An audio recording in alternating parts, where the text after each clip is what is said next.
Okay, thank you. Good morning to everyone. So I would like to quickly walk through in this session a little bit more about 6 gigahertz and the opportunities on 6 gigahertz. Sorry, let me, do you, just a minute, I can also, so I hope now you can see my video as well. I just turned on the video.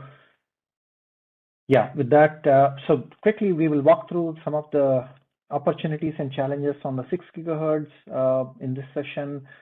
It's a lot of information. 6 gigahertz, as Dr. Shrikant just presented. It's a big band. So we will talk about the new band, a little bit on the characteristics of the new band, then followed by hardware topics and software topics and challenges. We will briefly go over the interoperability status. Where do we stand, or what are the typical issues we see as part of this 6 gigahertz band? And then finally, we wrap it up with a summary. So that's what we have for a discussion today. So with that, let me start. So this is a spectrum slide more from the USA or the FCC, so to speak. It's actually giving you a glimpse of what each of the bands, 2.4, 5, let me just get into a laser pointer mode. 2.4, 5 gigahertz and 6 gigahertz offer us today. And at a very high level, if you were to just look at it, 6 gigahertz is indeed a very huge band. We are talking about 1200 megahertz of unlicensed spectrum. As again, Dr. Shrikant pointed out, it's usually does not happen even in a decade or two. It's a very unusual event, and that's a huge win for the Wi-Fi community itself at large to get 1200 megahertz of unlicensed spectrum. And that indirectly means we are actually talking about a lot of channels. We are talking about 59, 20 megahertz channels and 29, 40 megahertz and so on.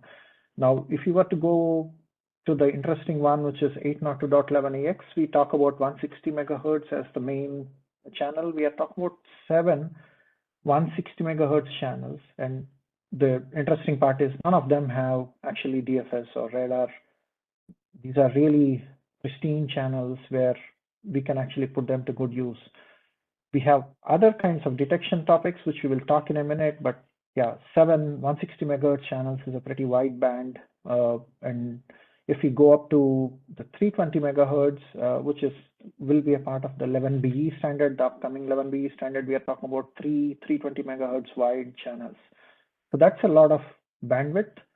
And now to add to that, I mean, just to reflect again more on the FCC before we go into the regional topics, we are also seeing an NPRM, 5.9 NPRM issued by the FCC, and what that means is effectively we would actually be adding 45 megahertz more into the 5.9 5 gigahertz band, and that would translate to a slightly increased number of bands, as you can see it on the screen. It would be 3 160 megahertz channels and 780 megahertz channels and so on. So that's actually interesting, because we will talk about 5 gigahertz in a minute. Also, why this is interesting for us. But for the 6 gigahertz itself, it's a pretty wide band with a lot of wide channels. With that, because we are talking about USA in this slide, let me just go on to the next one, where we talk about the regulatory across nations, across countries. So this is as you can see, it's a world map, and try to call out where do we stand, where does each country stand in terms of 6 gigahertz. The notation is if we have a certification available, which means the rules have been proposed, the labs are up and working, and now we can actually go for a certification. Then you see a green tick mark on the screen. So we have 2 countries which are actually certifying devices as we speak, and that's US and Korea. And then we have a host of other countries in North America which are actually going through either legislation or rulemaking, or they are very close to rolling it out for certification labs. So that's the state. And what you see is also there are a set of countries in Asia which are, apart from Korea, which are actually very close to finalizing the certification process. So it's an informative graph just for understanding where each of the countries stand. Important to note is, unlike 5 gigahertz where we talk about the standard power all the time, here we are talking about different power levels.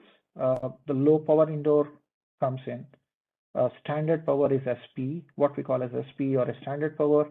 And then there is a proposal of very low power outdoor devices, just like what was mentioned in the previous talk. That's around 1200 megahertz. So there are different power levels. For 6 gigahertz, not everything runs at standard power, and different regions actually have different bandwidths. So US has released 1200 megahertz, but then UK or EU, we are talking about 500 or 480 megahertz.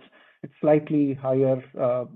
Yeah, that's around, because we are only talking about 6.4 gigahertz range, not the higher band of the 6 gigahertz being released. So you can see 6 gigahertz is a band with a lot of nuances in terms of power levels, in terms of bandwidths, and many regulatories are actually at different stages of this rule making right now. So that's a summary on this. Now moving on, the most important point, because we talk about the power all the time in 6 gigahertz, unlike 5 gigahertz, we usually don't talk, we only talk about EIRP. 6 gigahertz actually brings in low power indoor, standard power, and we also see very low power portable, what we call as very low power portable. So VLP devices like hotspots and stuff like that. So in this mode of operation, indoor, outdoor, again, FCC, EU, they all have different bandwidths. This is just an example of two different regulatories, FCC and EU, or HC, what we call as HC. But the one which really makes 6 gigahertz very unique is actually a lot of talk about PSD limit. And PSD limit is actually the power spectral density and how would we want to restrict the power being transmitted. And the fact that we are talking about power spectral density means, we will see in the next slides, we are talking about different bandwidths having different power levels. So not all the bandwidths will have the same power level, but it would actually vary with the bandwidth used by the access point or by the station. So that's actually the key. And what you can see here on the screen is that PSD limits are actually different. PSD limit in FCC is actually 5 dBm per megahertz for an access point, and PSD limit for an access point or a client in EU is actually 10 dBm per megahertz. Actually, in EU, actually we can go a little bit further, or we can actually do a much better transmission because we are allowed to transmit at a higher power. So the PSD is a very new element to the whole topic, PSD limit, which we did not discuss. So the implications of this are pretty far-reaching, even though it's more of a transmit power topic, but everything comes back onto the table now. How far can the access point reach, or what's the transmission power level of the station, and so on. So this slide, the next slide, when we I'm just juggling around, sorry for a minute. So this slide actually talks about the power spectral density a little bit more. What you can see is the power spectral density influences the RVR. RVR is rate versus reach, what we call as typically the rate versus reach. And a typical 5 gigahertz would look like this. We would typically get a EIRP. We will be told that there is, let's say, 24 dBm is the maximum power that can be transmitted. And then that would look like a flat line across bandwidths. If you look at this graph, we are talking about bandwidths here. And we are talking about two modes, indoor and outdoor. So this is actually the LPI mode, what we call as an LPI mode. And in this mode, typically, a 5 gigahertz would look like this. But in the case of a 6 gigahertz, FCC actually would look like this. So if we are transmitting at 20 megahertz bandwidth, we can only transmit at 18 dBm, just as an example. We can only transmit at 18 dBm, but the higher we go in terms of bandwidth, we can actually transmit with much higher power. But the higher power is definitely restricted to higher bandwidth. So that's how the PSD has been normalized. It's a constant for PSD. So that's exactly what you get to see on this chart. And different countries, Korea, you see all of them specifying the LPI limits, which vary, and the band based on the bandwidth and based on the approval, we actually can see how much can be transmitted in terms of power. Now, this diagram also talks about 320 megahertz, but in the context of 802.11ax, we know 11ax is all about 160 megahertz, so we don't discuss, but it's an indication on what's also coming up on the 320 megahertz scale. Now, if we shift a little bit to the right, the implications of such an LPI graph would be very clear. We actually can see when we are at a very close distance, we can use actually very high power with a higher bandwidth. And so we can actually transmit a very good throughput. But then if we look at the blue curve, it starts falling down much faster than the orange and the red curves, because at a lower bandwidth, when we move farther away from the access point, we are supposed to drop the bandwidth. And when we drop the bandwidth, we actually need to drop the power level as well.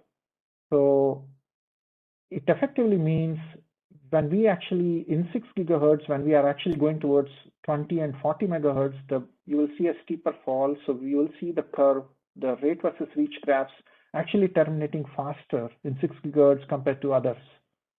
And for example, this is a EU or a UK 23 dBm versus 24 dBm, two different power levels. You see, even though they have a constant, and the countries which have a constant AARP, you can see they actually reach much farther. That's because even when the access point and the station switch to a smaller bandwidth, they can actually still continue to transmit at the max available power or max allowed power.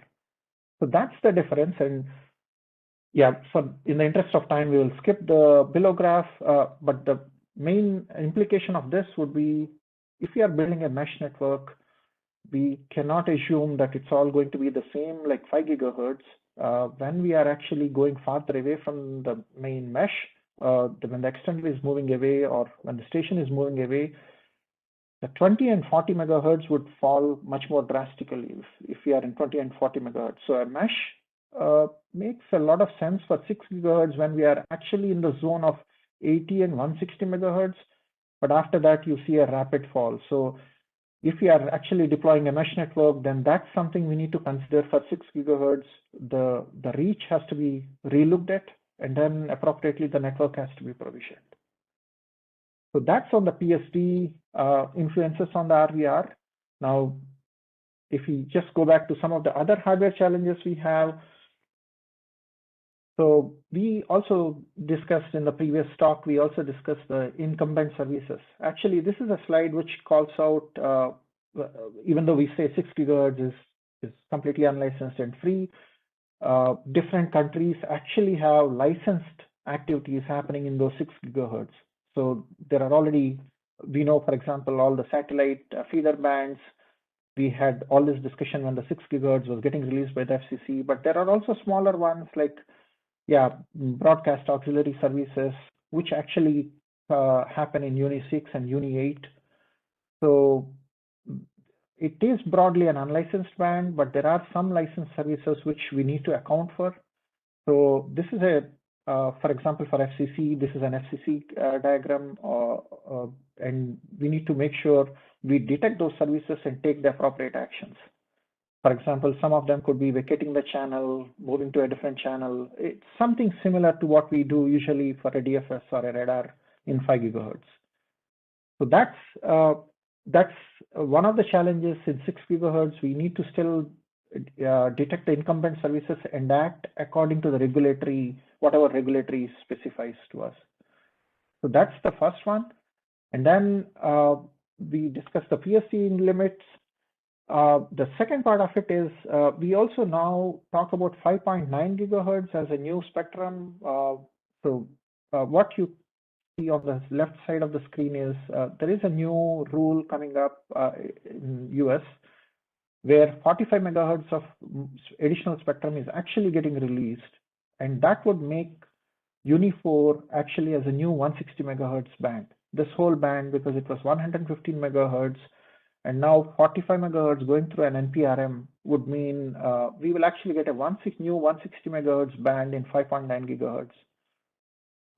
The implications of that, typically we had the possibility, if you look at the RF filters, when we have a 5 and a 6 gigahertz together on the same box, because we are talking about tri-band kind of a coexistence topics, we typically had much more lenience before the 6 gigahertz band starts, because the filters can actually take a little bit more relaxed fall.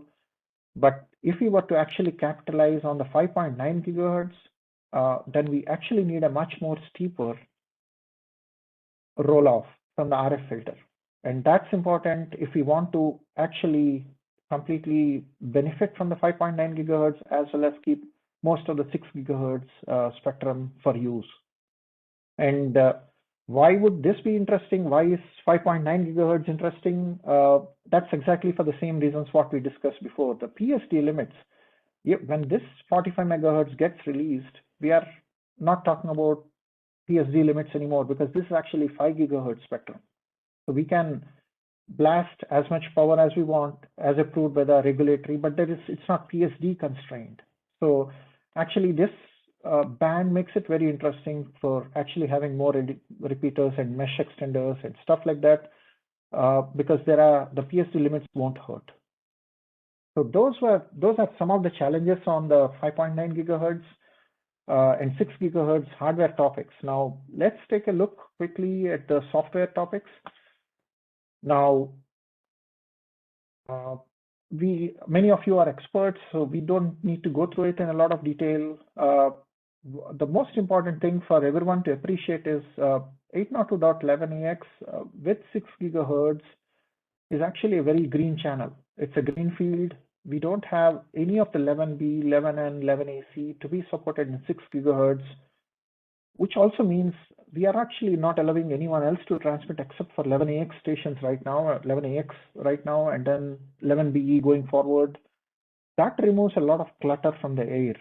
And typical clutter, this is a document from KDDI. It's a public available document.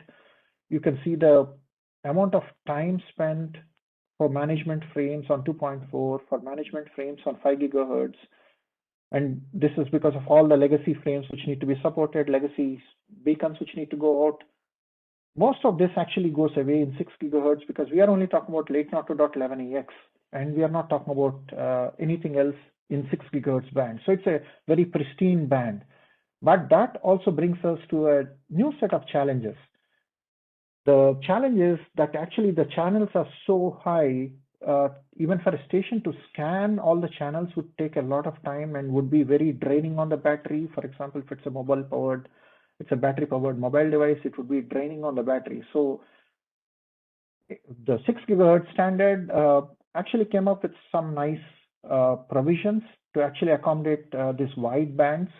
The first one is actually out of band network discovery. So what this means is actually if there is a co-located AP where we have a 2.4 or a 5, and then we also have a 6, then the information about the 6 gigahertz bands is actually transmitted on the 2.4 and 5 gigahertz. So we are actually advertising 2.4 and 5, and then helping the stations understand that there is a 6 gigahertz band and the beacon is going out in a specific channel. So that's the information which we carry, and we call it out-of-band network discovery. And that helps in making sure that the stations don't scan all the 6 gigahertz channels. That would be killing for them because these are really, as you can see, it's a lot of channels to be scanned. So that would completely avoid scanning of the channels. So that's one nice provision. The second one we discussed is actually transmit power control. We did discuss it in the previous discussion. So whether we do LPI or VLP, or we are talking about anything like standard power, all of this is now communicated back to the station using what we call as a transmit power envelope. So from the access point, there is a clear indication coming on what is allowed, what should be the maximum power transmitted by the star. So that's a new provision which is not available in the previous one, but that's included only for 6 gigahertz to accommodate all this stuff. And then the last one is if we are talking about, let's say, no out-of-band discovery. We are just talking about direct scanning rules, directly someone coming and one of the stations coming and scanning.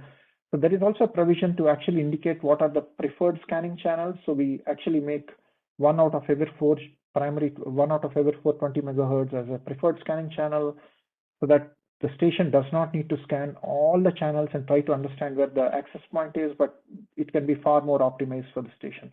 So that decreases the channels by 25 down to 25%. So that would help the station discover the AP much faster if there is no out-of-band signaling. So that's on 6 gigahertz, and a little bit more detail. We can skip it in the interest of time. We can skip it in the interest of time, but the out-of-band discovery, as I indicated, is a discovery which goes out on 5 or 2.4 gigahertz channels. And when the station enters 6 gigahertz channel, it's already clear on where the AP is beaconing. So this information is available. It's coming directly from the 2.4 and 5 gigahertz. And then we have two options, whether we have an RNR bit set or we don't have an RNR bit set. And accordingly, either the station directly sends an association request or it starts a probe request. But then this probe request is very well contained. It knows where it's probing, not just probing. There's no active probe, active scan possible in 6 gigahertz. So it's a very well contained and very efficient method for out-of-band discovery. Now that's out of band, but what if there is no 2.4 or 5 gigahertz co-located? Then we are talking about the in-band discovery, and that's where actually the FILS discovery frame comes pretty handy. We did talk about the preferred scanning channels, every 25, one in every 4 channels being available. That's where we actually send out. The other option is we actually do a FILS discovery frame. And when there is a FILS discovery frame, it's very clear that it can actually send a probe request and actually the station can associate immediately after that. So there are pretty good provisions which are available in 6 gigahertz with a very clear focus on making the channel more focused on data rather than management frames. So that's some of the good parts of the 6 gigahertz. Now we go for a minute into the interop challenges. Now that we see devices coming up in the market, we see, first of all, as we discussed, we are talking about a lot of new protocols which are getting introduced, out-of-band, in-band discovery, FILS. We are talking about PSC, preferred scanning channel, non-preferred scanning channel, and there is also EMEA enhanced MBSSID, as we just discussed earlier. So there are a lot of new protocols. And all these protocols obviously mean we are talking about a huge interoperability topic. And the best part is WFA actually has a certification. They call it WFA R1.5 certification. And this is available to all vendors, both on the access point and on the star side. And all Qualcomm products are actually WFA R1.5 compliant. So that helps in talking to all stations or all Syam? access points. Yeah. Yeah, Syam, we can quickly wrap up. Yes, just one more minute, Srikanth. Thank you. No problem. Yeah, so typical issues we see on the interoperability, we are talking about most of the time there are assumptions on RNR and out-of-band signaling. Stations sometimes refuse to directly discover 6 gigahertz. That could be an optimization. If only 6 gigahertz is available, then we don't see sometimes stations actually scanning the channels, actually scanning 6 gigahertz. So we see issues with RNR, OOB right now, but over time we do believe this will go away. There will be in-band signaling possible as well. And we do actually see EMEA as a big topic. I know we have a speaker on WFA. We see EMEA as a big topic. What happens when we have a large set of SSIDs, like in enterprise scenarios, 16 SSIDs and stuff like that. So the current mechanism a little bit inefficient. And with EMEA, we actually solve some of those topics, but EMEA is not mandated. So that's one of the other reasons why we see some of the interop issues. And non-PSC channels, there is always an assumption on the primary 20 and preferred scanning. What if the preferred scanning channel and the primary 20 do not align? So there is a bit of a non-PSC channel and assumptions on the station and the access point, which are also causing to interoperability issues right now. And the last one, security modes, WPA3. I again know we have an agenda item on WPA3. So we is one of the topics which is also causing some of the interoperability issues. So with that, in the interest of time, yeah, it's a huge opportunity. Nothing much to talk about. It's an excellent opportunity and an excellent achievement from the Wi-Fi community to actually secure 1200 megahertz of spectrum. And the way it's defined and the way it's provisioned right now, it's all set up for excellent, innovative ideas which are about to come into this domain. And I'm sure all of us will put this spectrum to good use in all parts of the world.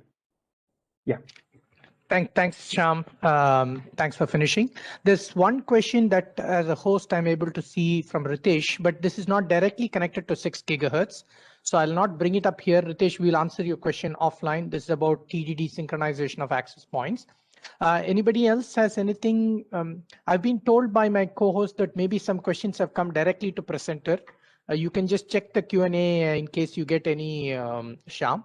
But maybe just to have a couple of questions. So this you talked about the mesh operation in 6 gigahertz, and you said specifically that lower bandwidths might not be necessarily a great thing. So do you see people actively taking an interest in looking at using 6 gigahertz for the mesh backhaul with 80 and 160 megahertz? Do you see that as a strategy? That's right. That's right, Srikanth. So we do see actually for the mesh extender in 6 gigahertz, we are talking about a decreased range, or we would like to see more extenders just to exploit the higher bandwidths as well as exploit the higher power possible in higher bandwidths. So we do see a bit of a re-architecting which is going on with all the vendors, where the extenders are a little bit more dense to capitalize on the 80 and 160 megahertz. Okay, and that looks like a good strategy to get 6 gigahertz, sort of used, because client products, I presume, will lag behind, or the dominant client will still be 2.45 gig as it slowly starts coming out. I think one could use the backhaul with large bandwidths and provide a better multi-AP mesh experience. Absolutely. Absolutely. Yeah. And that's also the fastest way to take 6 gigahertz instead of waiting for all the stations to actually have a 6 gigahertz band. The mesh is one of the fastest modes to productize 6 gigahertz. Okay, excellent. Thank you. Do you see any questions on your Q&A icon, Syam, by any chance? Because my co-host said maybe there are some questions possibly going there. Don't worry, in case you can't see the Q&A, don't worry. We have 1 or 2 minutes in case. Nadeem, do you have anything to check with Syam? Yeah, there's one question on the 6 gigahertz. So you mentioned that legacy protocols are not allowed. However, from a preamble perspective, the same preamble will be used, right? That's right. I mean, we are still using the slowest possible transmission rates for the preambles. Okay, thanks. So in fact, let me also add that because might be relevant. So Nadeem, since we are starting with, we don't have a new standard as such for 6 gigahertz. And anyway, Wi-Fi 6 was specified, or 11AX was specified before 6 gigahertz got off ground. We still follow the same HE PPDU preambles for the relevant, SU, MU, ER, TB, etc. So those still continue. So I think the only difference, maybe just Syam would have also added that, is that HT and VHT are completely avoided in 6 gigahertz. So in fact, HT PPDUs, HT op elements, all of those things are thrown out of 6 gigahertz.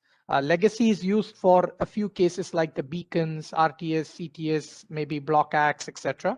And almost always default data is going to be on HE PPDU. Syam, anything to add on that?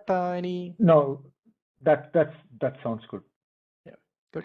So last chance for anybody who might want to ask questions. I hope you folks are able to ask questions using the Q&A. So I think Chetan has a question. As I understand, bandwidth fallback relates to presence of interference. Does it relate to distance? So I guess this is the bandwidth fallback you talked about, going to 20 and 40. He says that is mostly due to interference rather than distance. Would you like to comment, Syam? Yeah, so we, I mean, we would change the bandwidth, for sure. We would change the bandwidth, Chetan. I mean, based on whatever is permissible. Usually, higher bandwidths are not permissible. We cannot do an MCS 11 160 megahertz or an MCS 10 160 megahertz kind of transmissions when actually the RVR, when the station is farther away. That's because of bad RSSI. I mean, we can say this is because of bad RSSI. So obviously, as the station is moving away from the access point, that would result in a trade-off also on the bandwidth side, because once the RSSI starts depleting, you will effectively see that we actually go down also on the bandwidth. And that's where it starts hurting a little bit more in 6 gigahertz because of the PSD limit. And that's the diagram we are talking. When we are at very close to the access point, you can see, yeah, we are as good as anything else. And that's the reason why closer to the access point, you don't see a difference. But the farther we go away, we actually start seeing that the fall would be much steeper, because the bandwidth, when the bandwidth suffers, the transmit power also suffers, which would, again, it's a cyclic loop, which would cause the RVR, the range rate versus reach, to fall much faster. I think in the interest of time, Nadeem, I think we will close the session. Thanks, Syam. Thanks for your time.